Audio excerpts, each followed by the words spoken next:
Sejam bem-vindos ao YPO-Cast Líderes Extraordinários. As pessoas acham muito estranho quando eu falo, né, que eu gosto de crise. Primeiro porque eu gostando ou não, a única certeza que a gente tem é que elas vão estar presentes na nossa vida, né? Eu até falo pro meu marido... Quando é a próxima, vocês conhecem, eu falo pra ele, olha, graças a Deus tá tudo muito bem agora, né? Mas vamos usar esse momento que a gente tá para se fortalecer, porque vai vir uma hora, né? Porque na vida é assim. A vida você tem altos e baixos, né? A felicidade, para mim, ela é um estado de espírito, porque ela não pode estar 100% vinculada só com as confianças. Isso não significa você ser uma pessoa alienada. Ah, não, porque não, você vai ficar triste, você vai acordar mal, você vai acordar bem. Tem uma perninha que tá quebrada na situação. Mas, no final das contas, eu gosto muito de sempre olhar o lado cheio do copo, né? Então, eu falei, bom, se eu voltasse atrás na vida, o que eu faria diferente? Teria feito uma outra faculdade? Teria. Mas o fato é que não ter feito a faculdade que eu queria me levou para outras oportunidades. Então, eu sempre penso muito assim, em tudo, né? O meu livro de arrependimentos, ele não tem... ele é um livro quase que vazio. Eu tenho poucos arrependimentos na minha vida.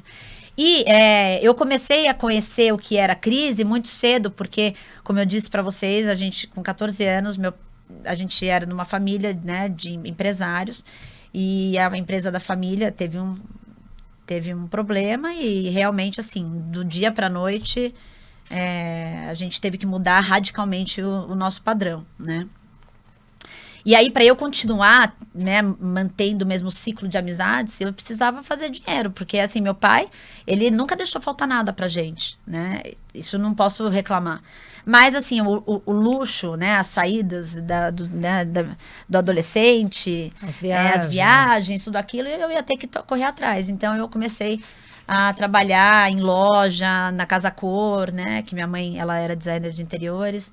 Então, eu comecei a trabalhar lá e comecei a gostar de ter o meu dinheiro. Daí, na Casa Cor, foi quando eu desenvolvi meu primeiro empreendimento, que foi uma sanduíche natural, né? Que eu percebi e falei, essas meninas aqui, tudo esbeltas e gostam de comer, estão comendo hot dog, então vamos fazer um sanduíche natural. Daí eu vi que deu certo. Aí eu peguei depois e falei, poxa, esse negócio de ser empreendedora até que é uma boa, né? Aí fazia mais uma coisinha aqui, outra lá, vendia roupa. Mas era engraçado, assim, eu não conhecia nada de finanças, né? Então eu dividia o faturamento e não o lucro. Então, no final pois eu devia ter pedido, como é que fala, consultoria, né, para vocês, ou para o meu pai na época, mas eu não pedi. Então, meus empreendimentos foram muito bem sucedidos. Mas eu sempre gostei, assim, começar a trabalhar cedo. E aí, entrei cedo na faculdade. Só que eu era uma adolescente que não era eu andava com... com a turma das populares, mas eu não tinha as características de uma menina popular. Então, eu era mais gordinha, tinha espinhas, então até o pessoal às vezes me chamava de Ferreiro Rocher. Então, eu sofri bullying quando eu era mais nova. Mas você quer saber que no fundo também foi bom? Porque o fato de eu não ter tido uma adolescência tão atrativa fez com que eu focasse em outras coisas. Então, realmente, assim, nos meus mini empreendimentos, em estudar, em trabalhar.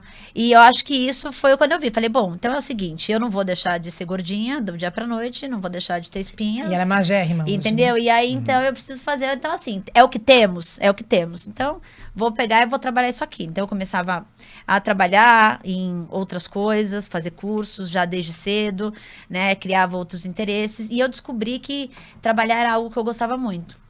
E trabalhar fez com que eu tivesse uma melhora muito grande na minha autoestima, que fez com que eu criasse uma saúde mental, né, muito melhor do que eu tinha antes, e fez com que a saúde mental ela me levasse a criar hábitos melhores e mais saudáveis também do ponto de vista físico, que fez com que eu me transformasse. Então eu falo, é tudo um ciclo, uma coisa leva a outra.